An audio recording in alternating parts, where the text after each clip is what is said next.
सभी को नमस्कार। ऑनलाइन ट्यूशन पर आपका स्वागत है। यूजीसी नेट फर्स्ट पेपर की तैयारी के लिए आप ऑनलाइन ट्यूशन को सब्सक्राइब कर मेरे साथ जुड़ सकते हैं। आज हम क्वेश्चन सीरीज टीचिंग एप्टीट्यूड के क्वेश्चन सीरीज के 91वां क्वेश्चन से पढ़ने वाले हैं। और पिछले 3 वीडियो बन चुके हैं क्वेश्चन आंसर टीचिंग एप्टीट्यूड के क्वेश्चन आंसर पर। तो आप लोग यदि नहीं देखा है तो प्लीज़ प्लेलिस्ट में जाकर अवश्य देखें। इससे आपको जरूर लाभ होने वाला है। चलिए आज की चौथी क्लास शुरू करते हैं। निम्नलिखित कथनों में से कौन सा कथन सत्य है? तो 91 का आंसर हो जाएगा ऑप्शन नंबर ए, पाठ्यक्रम पाठ्यचर्या का ही संलग्नक है। ठीक है ना।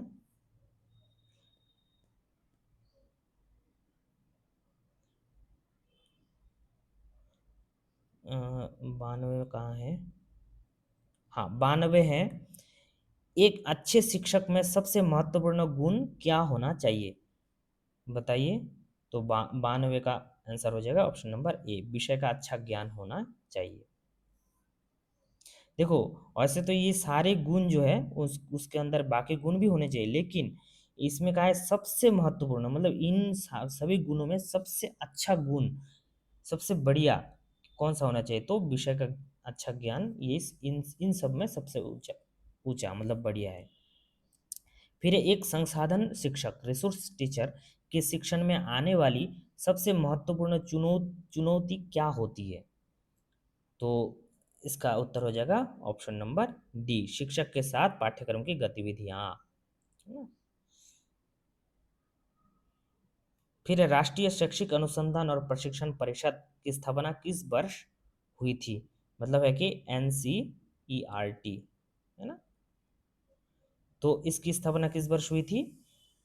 तो इसका उत्तर हो जाएगा ऑप्शन नंबर ए, 1961 में। अभी पिछली बार ही शायद पूछा था इस तरह से। अब जो है थ्योरी वाले क्वेश्चन भी पूछ लेते हैं, तो ये सब भी याद करना आप लोगों के लिए जरूरी है। अधिगम प्रक्रिया के निम्नलिखित चरणों में से कौन उपयुक्त क्रम में नहीं है?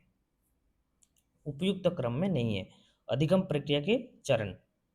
तो इनमें से कौन सा चरण नहीं है? तो इसका उत्तर हो जाएगा ऑप्शन नंबर डी, लक्ष्य नहीं है। फिर है बच्चे बच्चे की सृजनात्मकता के लिए सबसे बड़ा बाधक कौन सा है? यदि हम सृजनात्मकता गुण निकालना चाहते हैं बच्चों में, तो सबसे बड़ा बाधक इनमें से कौन सा है? बताइए। 96 का उत्तर हो जाएगा ऑप्शन नंबर बी, आवश्यक प्रेरणा प्रदान करने में वयस्कों की असफलता। जब उसको प्रेरणा देना चाहिए, जब उसको ये सब कुछ बताना चाहिए, तब हम नहीं बताते हैं, तो यही सबसे बड़ी असफलता है वयस्कों की। फिर है शिष्य केंद्रित शिक्षा का अर्थ क्या है? शिष्य केंद्रित मतलब हुआ छात्र केंद्रित। तो इसका अर्थ क्या है? तो इसका अर्थ हो जाएगा ऑप्शन नंबर सी, शिष्यों की आवश्यकता और आकांक्षाओं के अनुकूल शिक्षा। जैसे शिष्य चाहें, जैसे छात्र चाहें, उसके हिसाब से शिक्षा देना। फिर है कि ये दो समुच्चय दे रखा है, दोनों को मिलान करना है। जैसे भाषा विकास, संज्ञात्मक विकास, तो उसका लक्षण यहाँ पे इस तरफ बताया है, तो ये सब मिलान करना है। तो इसका आंसर हो जाएगा ऑप्शन नंबर बी होगा। तो देखो, ए का 3, बी का 4। देखो, भाषा विकास हो जाएगा इसका उत्तर तीसरा। तीसरा क्या है? साथियों के साथ वार्तालाप कर लेता है। तो साथियों के साथ वार्तालाप करेगा तो भाषा का विकास होगा। ठीक है। और संज्ञानात्मक विकास ये कैसे होगा? ये बालक के प्रश्न पूछने से होगा। बालक प्रश्न पूछने लग जाता है, तो बालक के प्रश्न पूछने से संज्ञानात्मक विकास होता है। सी का निर्णय लेने का बच्चा अपने संगी कौशल करते हैं, तो इससे बालक शर्माने लगते हैं। ठीक है ना। और शारीरिक विकास कैसे कैसे होगा? बालक चल सकता है। बालक चल सकता है, यही उसका शारीरिक विकास बताता है। हम्म? फिर आगे चलते हैं, मूल पाठ्यचर्या किस पर बल नहीं देती? तो इसका आंसर क्या हो जाएगा? ऑप्शन नंबर बी, समस्या समाधान पर। ये सब पाठ्यचर्या जो टॉपिक है, उस टॉपिक के अंदर आपको ये सब लाइन जोड़ते रहना है, नोट नोट में नोट डाउन करते रहना है कि पाठ्यचर्या समस्या समाधान पर बल नहीं देती है। फिर क्रियात्मक पाठ्यचर्या के अभिकल्प में रुचि रखने वाले पाठ्यचर्या निर्माता को किसकी समझ की आवश्यकता है? जो पाठ्यचर्या निर्माता है, जो निर्माण करता है पाठ्यचर्या, याद रखिए पाठ्यक्रम नहीं, पाठ्यचर्या। तो उनको किसकी समझ की आवश्यकता है? तो इसका उत्तर हो जाएगा ऑप्शन नंबर डी, उपरोक्त सभी। शिक्षा दर्शन का भी होना चाहिए, मनोविज्ञान का भी सिद्धांत, शैक्षिक प्रक्रियाओं का भी समझ होना चाहिए। फिर है मूल पाठ्यचर्या में क्या होता है? पाठ्यचर्या में क्या होता है? तो इसका आंसर हो जाएगा ऑप्शन नंबर ए, ऐसी विषय वस्तु जिसे बच्चे स्कूल में अनिवार्यतः सीखे, है ना। पूरे स्कूल में सारे बच्चे, साइंस के बच्चे हो, आर्ट्स के बच्चे हो, सभी बच्चे जो एक जैसा कार्य करे और उस चीज़ को जो सभी पालन करे, तो उसी को पाठ्यचर्या कहते हैं। जैसे हम प्रार्थना करते हैं, प्रेयर करते हैं, तो प्रेयर सभी के लिए बराबर होता है। तो चाहे साइंस का हो, चाहे आर्ट्स का हो, चाहे किसी और चीज़ का कोई स्टूडेंट हो, तो जो प्रेयर है वो पाठ्यचर्या का ही एक हिस्सा है। फिर है अध्यापक शिक्षा के पाठ्यक्रम की क्रियान्विति के की जिम्मेदारी प्रत्यक्षतः है किसका है? अध्यापक शिक्षा, अध्यापकों को शिक्षा करने की जिम्मेदारी किसको है? तो हो जाएगा option number C, N C T E, N C T E. तो इसकी स्थापना कब हुई है और इसका फुल फॉर्म क्या है, ये कमेंट में आप लोग जरूर बताइएगा। और ये क्या करता है? अध्यापकों को शिक्षित करता है।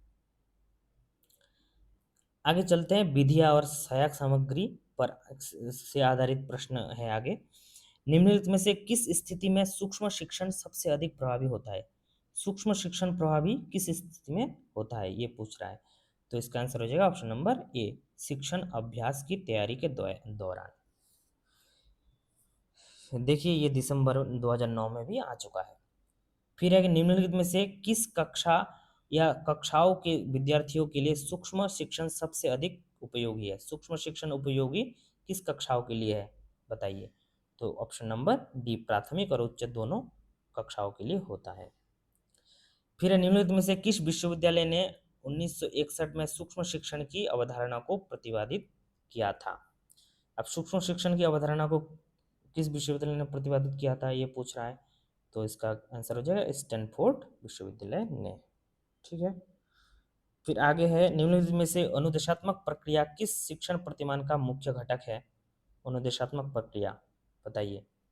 तो इसका आंसर है ऑप्शन नंबर बी, मूलभूत शिक्षण प्रतिमान का। ये सब आपको नोट डाउन भी करते रहना है, जैसे ये वाली बात आपको कॉपी पे नोट डाउन भी करते रहना है, ताकि आप पेपर से पहले तुरंत रिवाइज कर सके। फिर जॉन डेबी ने शिक्षा के क्षेत्र में किस बात पर अधिक बल बल दिया? ये भी वेरी वेरी इंपॉर्टेंट है, वैसे सारे इंपॉर्टेंट है, तो बस एक एक बार देखने से आपको याद हो जाएगा। तो क्रियामूलक ज्ञान पर जो है जॉन डेबी ने अधिक बल दिया। चलते हैं आगे 108 पर। 108 में क्या है? निम्नलिखित में से किस विधि से परिसंवाद या विचार गोष्ठी को संबंध करके देखा जा सकता है? परिसंवाद और विचार गोष्ठी को संबंध किस विधि से किया जा सकता है? तो इसका आंसर हो जाएगा 108 का ऑप्शन नंबर बी, परिचर्या विधि से। शिक्षण में छात्रों से प्रश्न करने का कौशल सबसे अधिक उपयोगी क्यों माना जाता? तो इसका आंसर हो जाए ऑप्शन नंबर ए, शिक्षण में छात्रों की सक्रिय भागीदारी को सुनिश्चित करने के लिए, क्योंकि प्रश्न पूछ रहा है मतलब सक्रिय भागीदारी उसके अंदर है, इसीलिए सबसे अच्छा है। निम्नलिखित में से कौन सा कथन सूक्ष्म शिक्षण के बारे में सत्य नहीं है? याद रखिएगा, नहीं मतलब 3 कथन सत्य है और 1 कथन सत्य नहीं है।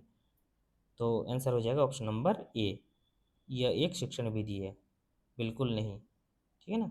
बाकी ये शिक्षण कौशल के अंतर्गत आता है, बिल्कुल सही। हर कौशल के लिए अलग अलग अभ्यास चाहिए, बिल्कुल सही। प्रश्न करना शिक्षण का एक घटक है, बिल्कुल, इसमें हम प्रश्न ही करते हैं। फिर है कि निम्नलिखित में से आर्मस्ट्रॉन्ग किस विधि के मुख्य प्रतिपादक थे, बताइए। तो इसका आंसर हो जाएगा ऑप्शन नंबर डी, अनुमानी विधि। ठीक है ना, अनुमानी विधि के, इसको ह्यूरिस्टिक कहते हैं। निम्नलिखित में से किस स्थिति में विचार विमर्श विधि उपयोगी होती है? विचार विमर्श विधि उपयोगी होती है किस स्थिति में? तो ऑप्शन नंबर हो जाएगा 112 का डी, सभी परिस्थितियों में। सभी परिस्थितियों में, अब कैसी भी परिस्थिति आए तो हमको विचार विमर्श करना ही होता है। फिर शिक्षण में शैक्षिक प्रौद्योगिकी बहुत उपयोगी है, क्योंकि क्यों शैक्षिक प्रौद्योगिकी उपयोगी है? तो 113 का आंसर हो जाएगा ऑप्शन नंबर सी, यह शिक्षण को प्रभावी और कुशल बनाता है। अब 114 है, पाठ्यक्रम योजना में कौन से घटक को समावेशित किया जा सकता है? तो 114 का आंसर क्या हो जाएगा? ऑप्शन नंबर डी, उपरोक्त तो सभी सभी को हम कर सकते हैं समावेशित। निम्नलिखित में से कौन सा ड्रिल एंड प्रैक्टिस विधि का सबसे प्रचलित रूप है? ड्रिल एंड प्रैक्टिस विधि का प्रचलित रूप कौन सा है? तो 115 का आंसर हो जाएगा ऑप्शन नंबर बी, प्रत्यक्ष अनुदेश। फिर निम्नलिखित में से कौन सी विधि अभ्यास के लिए उपयुक्त है? अभ्यास के लिए उपयुक्त है कौन सी विधि, बताइए। तो इसका आंसर हो जाएगा ऑप्शन नंबर सी, ड्रिल विधि। निम्नलिखित में से किस विषय के लिए पात्र अभिनय सबसे अधिक उपयोगी शिक्षण विधि प्रमाणित हो सकती है? पात्र अभिनय किस विधि के लिए उपयोगी है? तो आपको नोट डाउन करके क्या रखना है कि पात्र अभिनय जो है वो किस शिक्षण विधि के लिए सबसे अधिक उपयोगी है? तो 117 का हो जाएगा ऑप्शन नंबर ए, इतिहास। इतिहास पढ़ाने के लिए पात्र अभिनय विधि सबसे उपयोगी है, इतिहास शिक्षण के लिए। निम्नलिखित में से कौन सा समूह शिक्षण का लाभ नहीं है? कौन सा लाभ नहीं है? ऑप्शन नंबर डी, शिक्षकों को बेहतर वित्तीय लाभ। एक शिक्षक व्यवहारिक रूप से समझाने के लिए किस विधि का उपयोग, व्यवहारिक रूप से समझाने के लिए किस विधि का उपयोग करेगा? तो इसका उत्तर हो जाएगा ऑप्शन नंबर सी, प्रदर्शन विधि। निम्नलिखित में से समूह शिक्षण के लिए मुख्य धारणा कौन सी है? समूह शिक्षण के लिए मुख्य धारणा कौन सी है? तो ऑप्शन नंबर सी, श्रेष्ठतम शिक्षक छात्रों द्वारा साझा किए जा सकते हैं। श्रेष्ठतम शिक्षक छात्रों द्वारा साझा किए जा सकते हैं, बिल्कुल। मतलब कौन सा शिक्षक श्रेष्ठ बढ़िया है वो तो छात्र ही अपना फीडबैक देके बताते हैं, तो इसीलिए यही उत्तर होगा। ठीक है, आज की क्लास यहीं तक है, और आगे भी हम इसी तरह से पढ़ते रहेंगे। और सब्सक्राइब फॉर मोर वीडियोस, और वीडियो को लाइक शेयर कमेंट भी करें और दोस्तों को भी शेयर करें।